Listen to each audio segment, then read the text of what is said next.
एका दिवसात 1,00,000 कोटीचे 1,00,000 कोटीचे एका दिवसात 14 लाख रोजगार मिळणार आहे.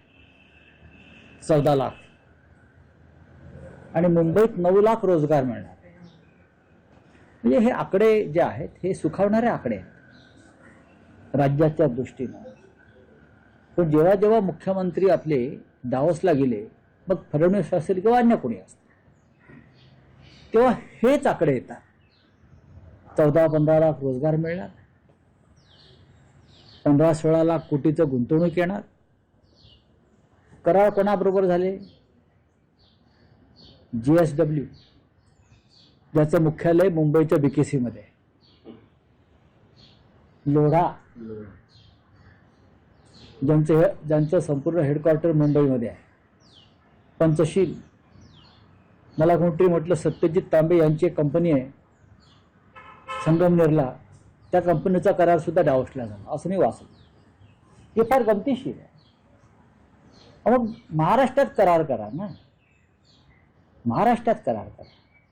तुम्ही या देशातल्याच कंपन्यांशी करार डावसला जाऊन करणार असाल आणि त्याचे फोटो झळकावत असणार सर्वत्र, जगामध्ये हसं होतं असं अनेक तज्ज्ञांचं म्हणणं आहे. मी वाचलं मगाशी की भारताचं जगामध्ये हसं होतं अशा प्रकारे. आकडे कशाला फुगवून सांगताय? 1,000 कोटीचे गुंतवणूक खरोखर आली असू दे, 1,000 कोटीच सांगा. आतापर्यंत तुम्ही गेल्या 5 वर्षामध्ये डावोसला किती वेळा गेला? प्रत्येक वर्षाला जाता.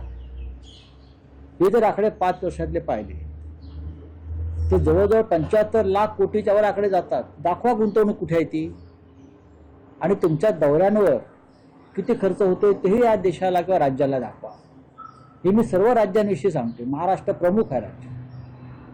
ज्या गोष्टी तुम्ही मुंबईत बसून करू शकता त्यासाठी अशा प्रकारे पंचतारांकित पिकनिक करण्याची गरज नाही. हे जर आकडे खरे असतील तर मी स्वागत करतो. जे आकडे दिले जात आहेत ते खरे असतील तर मी स्वागत करतो. मुंबईमध्ये 9 लाख रोजगार निर्माण होणार आहे तर कोणत्या माध्यमातून होणार? कोणता उद्योग मुंबईत कोणत्या जागेवरती येणार? गौतम अडाणी जे धारावी घेत आहेत अख्खी आणि मुंबईचे अगदी भूखंड घेत आहेत, ते 5,000 रोजगार देऊ शकत नाहीयेत माझ्या माहितीप्रमाणे. तर हा 9-9.5 लाख रोजगाराचा आकडा आला कुठून? जनतेला फसवू नका आणि जनतेची तिजोरी लुटू नका, एवढंच मला या दावोसच्या निमित्तानं सांगायचं. राऊतसाहेब, एकनाथ शिंदे दिल्लीत गेलेले आहेत, भाजप नेत्यांशी बैठक झालेली आहे.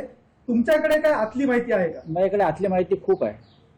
आतली माहिती इतकीच आहे की शिंदेना कोणी धूप घालत नाही मेयर पदासाठी. आणि मुंबईच्या मेयर पदासाठी प्रथमच इतिहासामध्ये शिवसेना म्हणून घेणाऱ्यांना, बाळासाहेब ठाकरेंचा फोटो लावणाऱ्यांना दिल्लीत जाऊन गुजराती नेत्यांच्या पायाशी बसावं लागतंय. याच्यासारखं अपमानास्पद दुसरी गोष्ट मला दिसत नाही.